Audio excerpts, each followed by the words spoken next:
Hello and welcome to Banking Transform. I'm your host, Jim Marous, founder and CEO of the Digital Banking Report and co-publisher of the Financial Brand. Consumers want their financial providers to provide integrated experiences that leverage insights to create engagement. To accomplish this, financial institutions need to build the data infrastructure and analytic capabilities that can be applied across the entire customer journey. Personalization must become a strategic priority, using data to create differentiated value exchange with a customer in real time. I'm excited to have Jim Stapleton, Senior Vice President of Epsilon, on the show today. Jim will share how banks and credit unions can deepen relationships by understanding customer behaviors and offering timely solutions. So financial institutions must support a business plan that prioritizes customer centricity as opposed to product centricity. This includes, but is not limited to, rethinking and automating back office processes, leveraging modern technologies, upgrading data and analytics capabilities, communicating with contextual personalization, and prioritizing both speed and scale of customer interactions. So Jim, let's start by defining what you believe is meant by personalization. Obviously, we're talking about more than simply putting a name on a communications piece. Yeah, it's a great question, Jim. And I would tell you that my thinking on that answer has evolved over the last few months. I had always thought about it, by the way, being relegated specifically to the marketing activity of banks and credit unions. More and more, I'm wondering, why are we keeping this intelligence captive to one department and not infusing our knowledge of consumers and their emerging needs, which is very different than targeting criteria, right? I mean, we're talking about like, what do they need based on where they are in their life stage? Perhaps a inflection point in their life stage is typically when their real needs arise. So being able to trigger off that's what I think of when I think of data-driven personalization. Is not, I've got to push 1,000, checking accounts this week. Who can I go target them?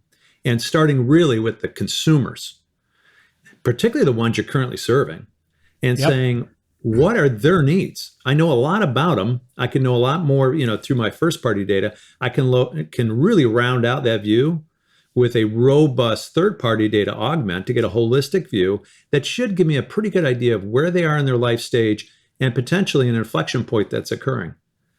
I'll give an example. So if you were able to discern that someone is having a baby, right? There's going to be a new baby in the household. That should give you some indication that potentially this could be the first child. All of a sudden their needs and their financial needs have just changed. They want, they're going to start thinking about things like life insurance, which they didn't think before. They're going to start thinking about, maybe I need to start thinking about 529s that I never thought about before. So rather than try to go get somebody who's, by the way, single, no kids, and mistakenly try to position these products in front of them, or take somebody who, by the way, is well past that life stage inflection point, has already got that cared for. And to be honest, those aren't high churn products. I just mentioned 529s and life insurance, right? Right. They tend to be set and forget. And so if those are your products that you're going after and you want to be there at the moment, I call it a jump ball moment in the marketplace, you've got to really be able to detect that and detect it in advance of it occurring and be there at that moment. That should be your new marketing lens, not I've got a bunch of SKUs and I need to find people to buy them. Right? Yep. So don't start with the product, start with the individual and be looking for that data-driven intent signal that says this is an always-on campaign and this consumer just entered the zone of this campaign. So that's what I think about. Now, what I said early is that all sounds really marketing-oriented. But why aren't you doing the same thing in the care and feeding of your existing customers? And it could just be information. It could be the way you approach them. It could be, what information appears on the website and on the banner ads, right? That is helpful and productive to them, given your knowledge and awareness of their life stage. So that's what I think about it as. And it extends beyond marketing into the digital experience, the ongoing life cycle experience of the consumer. So it's interesting, Jim. You gave us so much to unpack here. So one of the things that's what's happened, and you said, personalization's really changed is, you think since COVID, where people were, kind of sequestered into their houses, people became more aware of things like Netflix and Hulu, became more aware of things like Instacart, all these digital engagements that really looked at data and provided insights into what you may do next. And I think financial institutions are really trying to play catch up. Now, the good news is you mentioned about the potential of the baby being born and everybody if a financial institution is risk averse, they're going, yeah, but how about if we get this wrong? The reality is two things. Because of COVID, is customers realize that you're trying to help them with the data that you collect. And sometimes you're going to be off base a little bit. You can build that into the equation, and you can do it where you're not stepping so far out there. But in the same sense, what you're trying to do is they understand you're trying to serve them better. And you said it really well around the fact that the redefinition of personalization goes beyond the name and really looks at how I'm going to engage, and also, and then we're going to get to this a little bit later, the deployment or democratization of data across an organization. So, when we're talking about personalized experiences, and let's call it hyper personalization, one thing I'd like to see is, from your perspective, how do organizations go beyond simple personalization to building greater engagement? Which I mean by that is, how do you make it so that a dialogue starts and it goes deeper than simply, I sent something out that prompts this product that's customer centric, but really is pushing product still? Yeah, well, I mean, what we're seeing some of the best practices out of the banking community is, number one, to your point, there's actually a pretty solid expectation that you are meant to. I mean, it's a trusted relationship, right? Yep. If your bank doesn't, there's a very different expectation from a clothing retailer, and how much you should know me and how much you should not know me, right? Then there is your banking relationship. I mean, if you really step back and think about it, banking is built on trust. I make a deposit, I trust when I come back to get it, it's still going to be there. That's a lot of trust, right? It's fundamentally a trust-based relationship. Exactly why the banks are very concerned about losing any trust, right? And having any kind of reputational risk. This goes beyond regulatory concerns around privacy. There's sort of a qualitative, and you got to this sort of how do I do this in a way where I am perceived as helpful, not creepy? Yep. Right.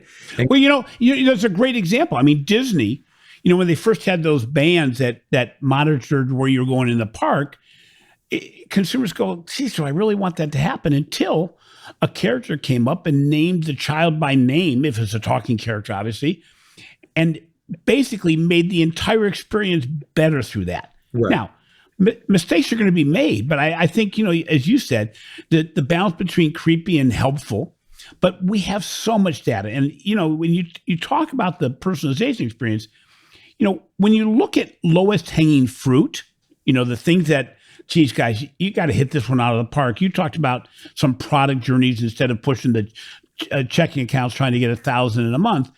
What are some of the lower hanging fruits that you've seen out there that you go, what, guys, there's no losing this. I mean, it's going to win every time. And it's going to be one of these things that if you build this engagement, and you mentioned it so well, and it builds trust. Because then it also gives you the flexibility to once in a while mess up. But the customer, just like Amazon, is not going to kill the relationship because you misjudge what they were going to try to buy. They're happy with all the things you helped them in the past. So what are some low-hanging fruit items that you see in the financial services industry? Yeah, so I think something that falls well inside the safety comfort zone for banks is when first of all, the average consumer interacts digitally with their bank every other day, okay? Either through the mobile app or the website. And there is marketing inventory in those interactions, meaning that the consumer is going to see something, okay? They're going to see that, the banner, I like to use the banners, the rotating banners, right? right when you log into the mobile, the web app, web interface for the bank, they're going to see something. So a very safe zone is to have that next best offer insight. Most banks have a huge portfolio of services and abilities that they can deliver to a consumer. So if we use that sort of knowledge, that holistic, low latency knowledge of a consumer to understand that there's an inflection point in their life stages, that they're in need of something, there's a really good and productive needs-based conversation to be had with that consumer, prioritize that topic as first in the 5 banner ads. There's nothing creepy about that, right? So I think in terms of sort of effectiveness and safety, super simple first step is just website personalization based on next best offer, driven by a holistic understanding of that consumer with, again, low latency. In our case, we use contextual browsing data, right, as a sort of an indicator. There's all kinds of wonderful third-party data that, when aligned to the first-party data, can deliver on that very simple experience where and by the way, suppress what I already have. Suppress what I already have. Don't, if I already have your credit card, don't proposition me with the credit card. To me, that says you're tone deaf. Now you could say, well, that's super safe. Well, no, it's actually tone deaf, right? You are displaying to me that you do not really know me and don't care to reflect what you ought to know about me in your communications with me. I can't think of anything that degrades trust and intimacy more than that. So I've kind of given you a simple, safe enhancement, a do, and a very simple don't. Product ownership suppression, kind of a no-brainer, but you'd be surprised how many don't do that. Well, you brought it up too, Jim, is that many institutions, and I'll give you a great example because you just brought it up, is my business bank reaches out to me, gives me an email, personalized. It talks about my small business relationship, personalized. And then it gets into something they try to sell. Okay, it was not bad. But then they say, oh, and by the way, if you aren't already an online banking customer, make sure you sign up for online banking. Oh, and if you haven't ever used mobile deposit capture, be sure you try that as well. Right. And all of a sudden, you've lost all credibility because I have both. And what's interesting, and you brought up, is both, organizations, Jim, right? And every week. And the reality is, what's really challenging is the financial institutions. I understand how it happens because I started in financial institutions, so I understand what happens. This part of the organization finally got their email slot because they only give up so many of them. And the organization says, I don't want to risk not sending it to somebody where I might be wrong, or I want to make sure I keep on pushing this one area. And you're going, do you understand what is from the consumer standpoint, how they're seeing this? And again, I'm going to get back to the pandemic. Every single consumer is smart enough to know what you can do, which is the most important, and what you should be able to avoid, as you mentioned. And, so in that context, using data to drive acquisition and cross-selling is not new. I mean, it goes back 40 years when I was a banker. Mm-hmm. Why is targeting prospects and cross-selling across the customer journey still such a challenge? Yeah. Well, I think it comes down to, a lot has changed, I guess, is what I would say, about the availability of third-party data. But it is still a challenge for a lot of banks to be able to stitch it all together. And identity, right? It's kind of a hot topic, but I also say that most people are like, identity? I mean, that's not going to help me achieve my results. How can identity help? But it's such a key enabler. When I think about the three major phases of marketing, anticipating, which we've talked a lot about so far, right? Anticipating need, activating, and then measuring and optimizing, right? The feedback loop that goes all the way back to anticipation, right? How right were you, and how can you improve your predictive models, your detection of signals of intent, of life stage changes? So that's a nice virtuous cycle when you get it going. But you'll never get it going if you're operating in one identity space as you're trying to piece together third-party data and your assemblage of that first and third-party data from disparate sources with disparate identities. You try to Frankenstein it together, and you've got incomplete data, you've got mismatches, misunderstandings of data, and then you activate it by moving it to a whole nother identity space for activation, maybe multiple identity spaces for activation. Yep. And then you do your best to cobble together the measurement on the back end, again, encumbered by multiple identity spaces on that and different types of attribution. And I started with people, I've ended up with cookies, and I can't reconcile it back to the individual, right? That identity, having sort of, I call it the man with three watches problem, right? If you've got one identity map when you're trying to, anticipate, analyze, detect need, another one when you go to activate, and another one when you measure, you're the man with three watches who has not a clue what time it is, right? And so, having a consistent identity that you then, is sort of a platform, a foundation upon which you then layer in these three phases of marketing, is a dramatic performance improver. Especially if you're going to get into the space, not of spray and pray marketing, right? If it's spray and pray, you're kind of okay with all this, dilution and lack of fidelity. But if you really want to get down to the individual and do things like journey orchestration, we talk about that, right?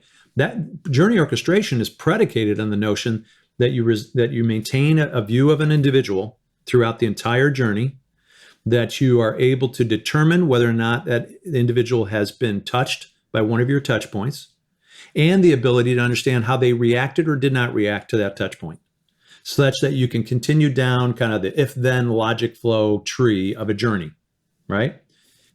There's a lot of predication there on you've got to have person level identity in all three stages.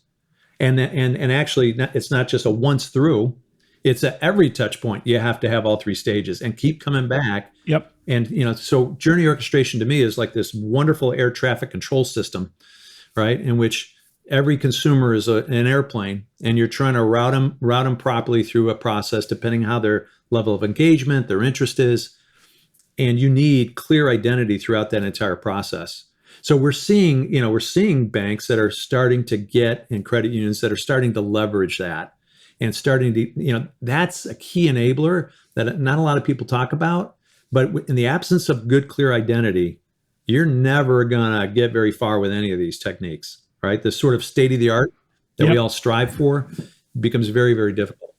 So I'm a financial institution, and I want to do what you're saying, and it all sounds somewhat cumbersome and really difficult, is taking data. And you work with a number of financial institutions, and one of the excuses that I know that financial institutions have is, we'd like to work with you, but our data is just a mess right now. It's in multiple places. We know we have it.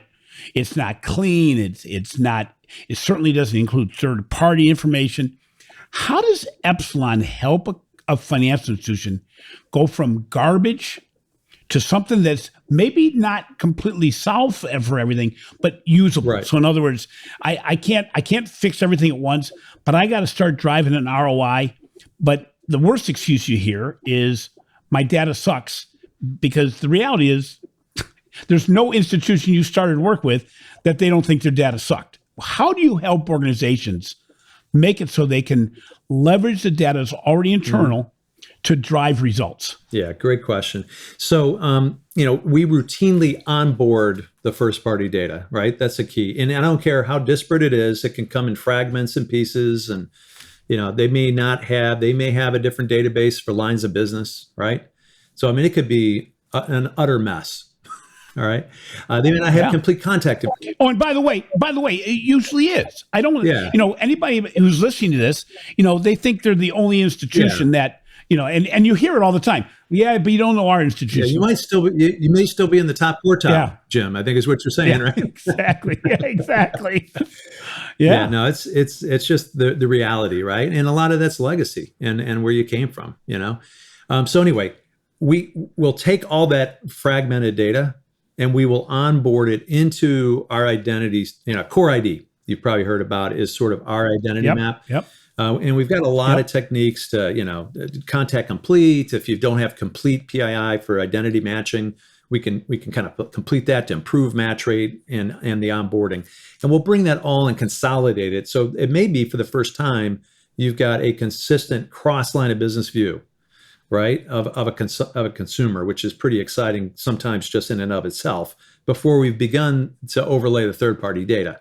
But we've taken everything we license in third-party data, whether it's our TSP data, think of demographic type data, our digitally derived data, we can align into that same core. It's pre-aligned basically into the core ID space. So, we can create this environment. The third-party data is already aligned to core ID, and then we can bring in the bank's first-party data. And suddenly they've got an environment where they've got a holistic view of their existing customers. They also have a broad view of their prospects. So they can say, hey, these are not our customers, and know a lot of information, about that prospective audience. And like I was mentioning before, once we're in that core ID environment with that data, they can do all the analytics, really signals of intent, derive the signals of intent. And then we've got direct bridges, both obviously to our own DSP network for paid media activation, as well as a variety of other DSPs, where really we're still using that core ID natively, along with its underlying device map, to be able to know that you're reaching these people. Once you've fallen in love with that audience expressed in core IDs, we're going to go activate those individuals, not the cookies, but those people, right? Through digital campaigns. We can also bring that back for their known customers for cross-selling back into their own channels. And then lastly, we can measure it back to the same core IDs, right? So you're you've onboarded your data, who those individuals are. You have decided which ones are just perfect for the product, and you've identified their need, and you're ready to go proposition them for a solution to it. And then you can immediately tell how they react, right? And that's the once through. And then you decide, hey, I want to do journey orchestration. Fantastic. Now we can keep that same core ID of that individual throughout the entire journey and really support your journey orchestration tools.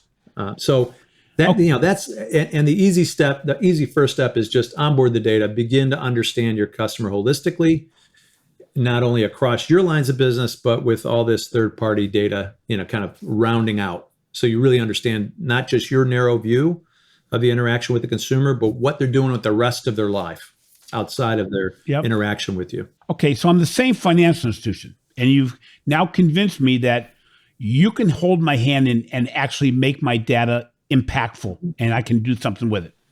But you know what? This is all bigger than a bread box. And I need to find the budget and the resources internally to support something, but I can't support everything. Does Epsilon give me the capability to say, if my major initiative today is generating more loans, that you can say, I can compartmentalize your solution to make it easier to absorb, easier to pay for, easier to deploy, and quicker to deploy, simply for a compartmentalized part of the business before I get to the broader perspective? Yeah, absolutely. What comes to mind when you mention that, Jim, is a really nice, tight little project that we do for clients, where they will say, I want more loans, like you just said, right? And we'll say, great, send us your last several campaigns with the conversion file, right? In other words, who actually took, who took, who didn't take. We can load that into our system and then look at all the third-party data attributes of so just simply, here's my customer base, here's who took the offer, here's who did not. And we'll look backwards at 15 months worth of history and say, what made the takers different than the non-takers? All right. And build a propensity score. And then we'll say, give us your next audience that you want us to score. And we'll score it and send it back to you. You activate it, through your traditional channels. So you don't need kind of the entire system. You can just use sort of the third-party data insights. We call it signals of intent.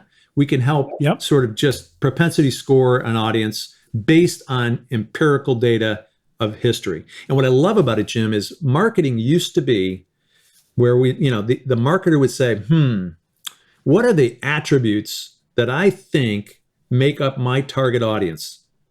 And it's human beings who are all autobiographical, whether we want to admit it or not.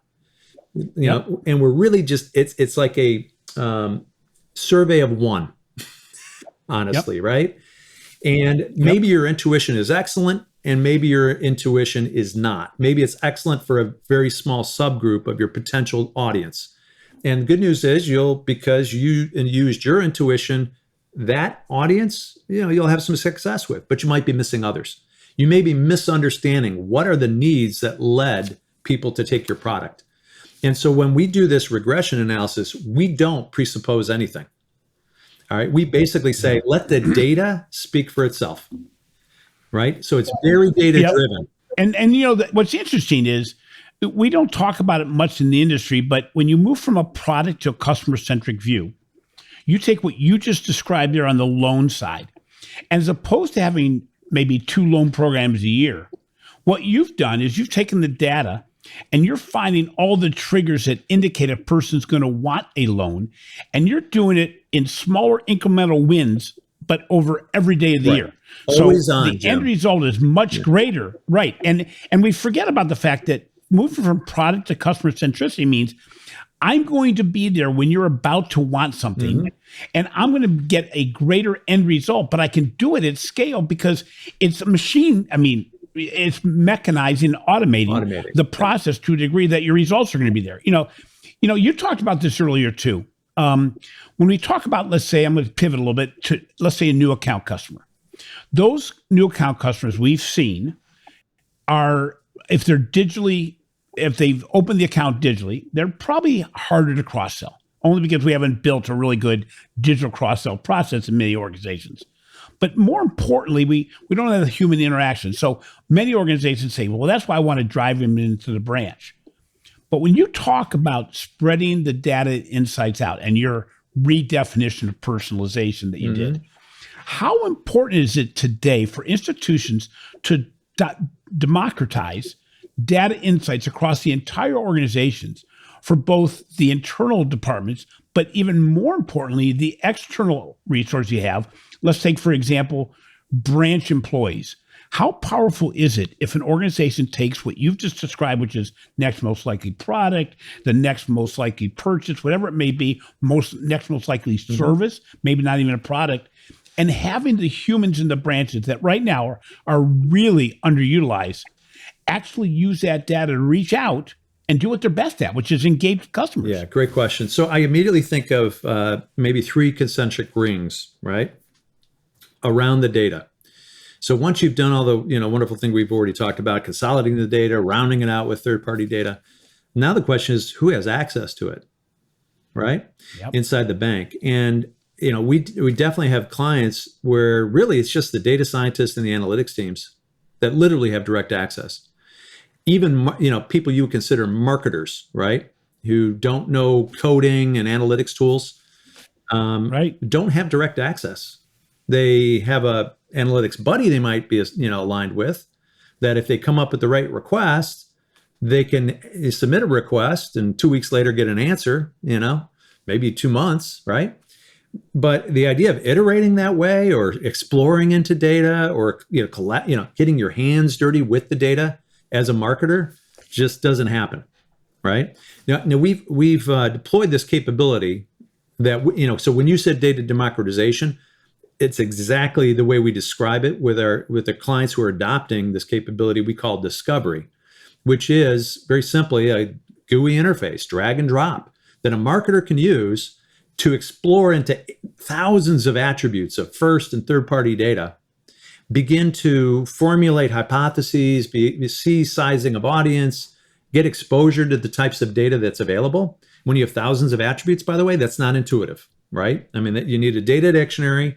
You need some familiarity with it, so there's definitely some handholding that goes with this discovery tool, but they can start to just interact and size and get their own hands on the data. But it's because it's sort of the equivalent between, programming in C++ and using Excel. Okay. We have launched Excel. for data-driven marketing, Yep. okay? Yep. And made it available so marketers can get those real-time insights, write better briefs, figure out what creative, influences they should have based on the profiling of an audience, all those things in real time, dashboarding, really cool system. We'd love to do a demo for you at some point, Jim. Yeah, I think you're going to be blown away with it. It's interesting because, again, you're multiplying the power of the data. And I used to say, it doesn't do any good to engage with a company like Epsilon simply to make better reports, to find out what I know about my customer base. What's really important is to take it further and say, how do I let my customers know I know about them? We talked about it before the podcast started, that my frustration is when my financial institution I know knows so much about my transactions and what I need from anything that happens. And yet they don't use that to my advantage. They know it. They just don't deploy it. And there's many reasons why, but I think that's a huge missed opportunity. And it's interesting because it's really the difference between what I'm going to call the new bank, the digital bank, and the legacy bank, whereby certain things are done the way they've always been done. And then some of the other areas are saying, no, we can do this differently and get a much better result. So, when you look at data and you look at both third-party data and internal data, how important is transaction data today and near real-time engagement to the overall success of a communications process? So, everything I've described about defining signals of intent, and maybe I wasn't explicit, but third-party data is certainly a really cool sort of added ingredient. But first-party data should not be thought about as static and irrelevant in that process, right? There are things you can get out of the first-party data interactions that are equally viable candidates. And when I said we look back, and sort of let the data speak for itself, what emerges is usually a combination of things you pick up on in the third-party data is a good predictor of whatever outcome you're trying to create, right? But the first-party data too, it's a combination of both is what we see pop and emerge. So you can imagine if we're looking at thousands of first and third-party attributes, maybe there's 6 to 10 variables that start to emerge that used in combination could form a really strong signal. And it might be that there's, of the 10, maybe 6 are third party and 4 are first. So being able to expose your modeling, to all of those variables is really important. Jim, you also, you were asking about another ring of, democratizing the data, and I do want to address it, right? And it's sort of what I would call the bionic, nature of data. Where how do you enable human beings? How do you enable them to be smarter? I immediately think of, for some of our banks that have wealth management, where they've got financial advisors. And there's a really strong desire. I mean, and I think most of us that do wealth management as consumers, we love our app. We love the website. That's sort of our day-to-day, just kind of keeping an eye on things. But you want to check in with a person and, should I rebalance? What's your view of this crazy market we're in? And being able to inform those individuals who are being asked to do more and more and more, right? Their portfolios, they're being stretched thinner and thinner to cover more and more clients. And so that level of intimacy and personalization is is challenged a little bit, right? If I've got 300 portfolio clients versus 100, my knowledge of Jim and my recollection of our last conversation and, is diminished. So being able to enable that individual, so that when they get ready to sit down with, for your, quarterly or every 6 month check-in, they've got a summary of some really helpful data that we can extract both first and third party to brief you quickly, right? So that your comments and your advice can be in context with a broader set of data. Now, all of a sudden, you're a bionic financial advisor, right? Rather than just struggling on your own with, relying on nothing but your own memory of that client and hopefully, being able to personalize your message and your advice. It's interesting, Jim, because another dynamic of this is wealth managers, branch tellers, branch managers, all in the back of their mind are saying, is digital going to replace me? And by democratizing data that you just described, you're empowering them to be part of the digital solution. So what you do is subtly make them very aware that, no, you're part of this digital future. We need you more than ever. We didn't hire tellers because they could balance well. We hired them because they could communicate with customers well. If we engage them on the onboarding process, if we give the tools to the wealth manager, they realize, oh, data and digital can empower me to do better, and I am part of the equation. So they're less likely to subtly undermine some of our digital efforts. What's interesting too is when we look at the power of transactional data, we can't just look at the transfer of data, all the traditional money data. One thing that comes to mind for me is a couple of transactions. One was on an ongoing basis for the last 7 years, I have transferred money from one financial institution, my business account, to my personal account twice a month by writing checks and taking a picture and depositing them, because the two organizations don't play well together. For whatever reason, it's just cumbersome. So I'm doing it a different way. Well, both institutions should be able to see that on a regular basis, I'm doing this, and I'm sure there's a better way for me to implement that.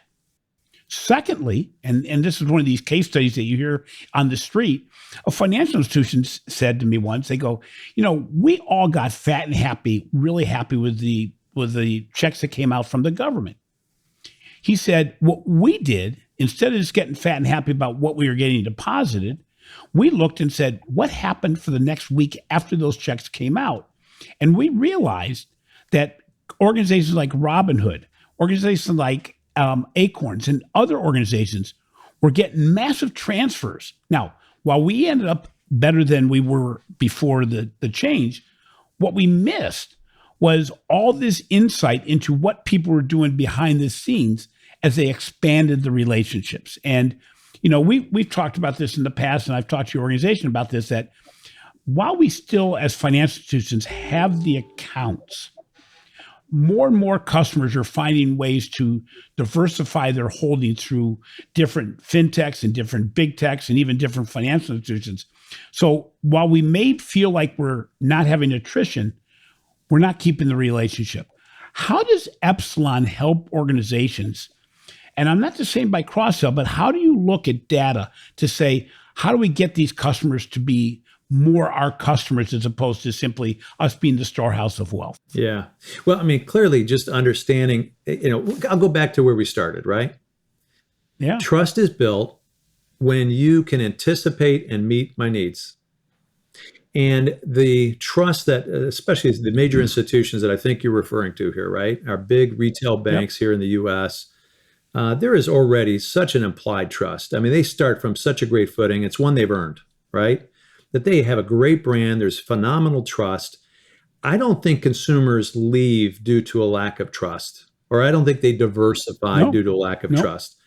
It's about just being there I think they got first right of refusal, is the way I would put it, Jim. That if you can give me an incentive, anticipate my need, put your product in front of me, make it competitive, I'm more likely to keep my relationships simple. We're all time constrained. There's great integration in these products and services. Their ability, just your point about moving money between institutions, not always easy, getting easier, right? Right. But man, if I can consolidate it to where my wealth management, my checking, my savings, my credit card, all under one roof, I can pay my credit card bill automatically between the accounts. I can have one app, look at my wealth management, look at my banking at the same time. Maybe there's a budgeting app. There is definitely some synergy in keeping it all under one roof. So I think it's just, in some cases, if you're not paying attention to the jump ball in the market, if you've got a consumer and you're not detecting that they're in market for something and getting in front of them, that's on you. That's on you as a bank, right? And so, we think about, you've got a checking and credit card customer. If we could help you determine that they're checking out mortgage rates, right? Or better yet, I'll give you this example, Jim. We've actually done regression analysis on mortgage. And believe it or not, 6 months before mortgage, you know what you see pop? An interest in home decorating. Isn't that interesting, Oh, right? yeah. I don't know if that's intuitive to Yep. you, but it Oh, starts with you're home right. Yeah. decorating. Then you suddenly realize, then you get to remodeling, and then you go, you know what? The Maybe roof I should needs just move. replacing. Right? This Yeah. is too hard, Oh, yeah. right? And either that thing's going to land in a HELOC because you're going to do a renovation, Yep. or it's going to land in a mortgage. And you, as their bank today, hosting their checking and credit card, could be aware of that 6 months before it happens and start to cultivate awareness, consideration, and make a proposal to them, right? As a loyal client, Right. we're offering you this special, no fee origination rate, whatever it is, right? It's yours to lose, is what I would say. You've got primacy, you've got Yep. trust, and you've got the synergy of simplicity that you can deliver. You just got to be there to compete for it, and don't let the fintech sweep in and grab it, because they are looking at that. There's a jump ball, and you're still on the ground when the ball's in the air. It's a great example, and I some of my listeners probably have heard this story before, but when I bought my Jeep, I decided that I'm going to test the marketplace. So I'm going to do a couple of test drives. Which anybody who's not aware of this, when you do a test drive, the dealer usually is going to do a credit bureau check, which doesn't impact your credit bureau, but it gives them information as to are you able to buy what you think you're going to buy. But what happens though is when you do that, there's a credit bureau impact that every institution could find out I'm in the marketplace for a car, or at least I'm test driving them. Well, that is why when I was buying my car, every dealer, every manufacturer reached out to me trying to sell their vehicle. And they were really close, by the way, as far as the kind of vehicle I was going to buy. They saw the kind of range, what kind of vehicle I was looking at, and they give me one similar to that. What was very disturbing was not one financial institution reached out to me and said, by the way, if you're in the marketplace for a car, we can help you. That would not have disturbed me. And in fact, I kept on putting feelers out every way I knew that could have been tracked by a financial institution, social media, doing more test drives. This is the funny moment, is that I even wrote a check for the down payment on the car on my personal bank saying, I know this bank tracks checks. I wonder if they pick up on that. Zero.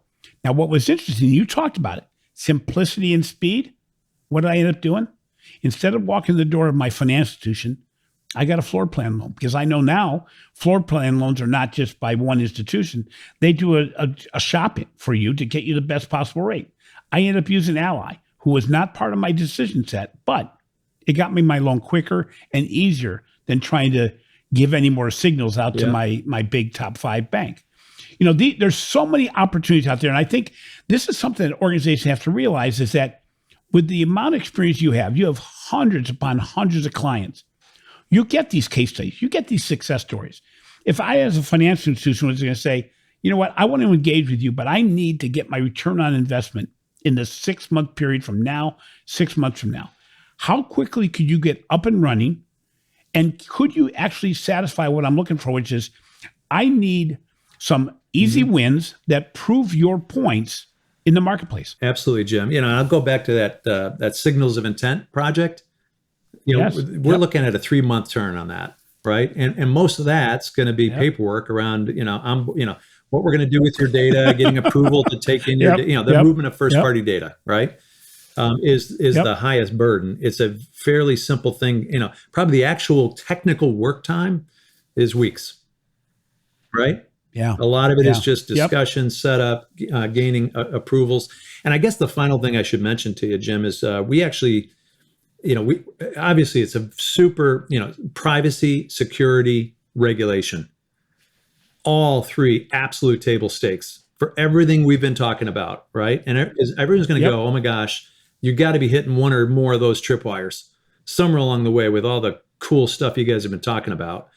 I just want to assure your listeners that we have met and exceeded all 3 of those. And I would argue that's actually sort of our core competency and differentiator. We even have a solution where we can onboard your first party data without you ever having your PII leave our 4 walls. It's probably a topic for a whole nother podcast for us, Jim, but I'll just leave that as a teaser. So we are super conscious of the need to secure bank consumer information. No one wants to be breached. No one wants to appear in the front cover of the Wall Street Journal. We already established the fact that banks' fundamental business is built on trust. And if I can't trust you with my data, why would I trust you with my money, right? If you can't keep that secure, how are you going to keep my money secure? So, trust is super important. Privacy continuing to change here in the US and across the world, staying ahead of that. And then, of course, regulatory requirements. We have an amazing number of fabulous clients in this industry that we are, shoulder to shoulder, ensuring that they establish and maintain a very strong profile on all three of those areas. So, Jim, thank you so much for being with us today. Again, I want to emphasize to our listeners, it sounds like apple pie and all the best things in the world. But the thing is, it's only good if you actually do something. And we were talking to Jim and I were talking before the podcast that, a lot of organizations go, we can do that. We can do that. We can do that. The reality is there's no doubt you can. But this is a great example where partnering with a third-party provider that's gone down the route, has found the pitfalls, found things that don't work very well, found things that work very well. If you want to bring a return on investment and improve your customer experience, and as Jim has mentioned multiple times, the trust level in your organization, then find a partner that can get you down that path fast. By the way, you can always unwind those relationships. And I keep on saying, the biggest challenge now is paralysis of analysis. Gone are the days you can evaluate a partner in an 18 to 24 month period, because that is lost opportunity. It is better to maybe make a couple of missteps, make a couple of mistakes today and get it implemented and test the waters, because everything you do is going to help the learning curve on what you can do in the future. Jim, I thank you and Epsilon for this podcast, and really hope that people say, you know what, I actually have to take action, because that's the most important thing right now. Yeah. Thanks, Jim, for your time today as well. And a great dialogue. Enjoyed it and look forward to more to come. I'm looking forward to it. All right. Thanks. Thanks for listening to Banking Transformed, the winner of 3 international awards for podcast excellence. If you enjoyed today's show, be sure to give us a 5-star rating on your preferred podcast platform. Also, be sure to catch my recent articles in the Financial Brand and the research we're doing for the Digital Bank Report. This has been a production of Evergreen Podcast. A special thank you to our producer, Leah Haslage, audio engineer, Sean Earl Hoffman, and video producer, Will Pritz. I'm your host, Jim Marous. Until next time, remember, digital technology provides the opportunity to bring personalized solutions to every single customer individually and on time.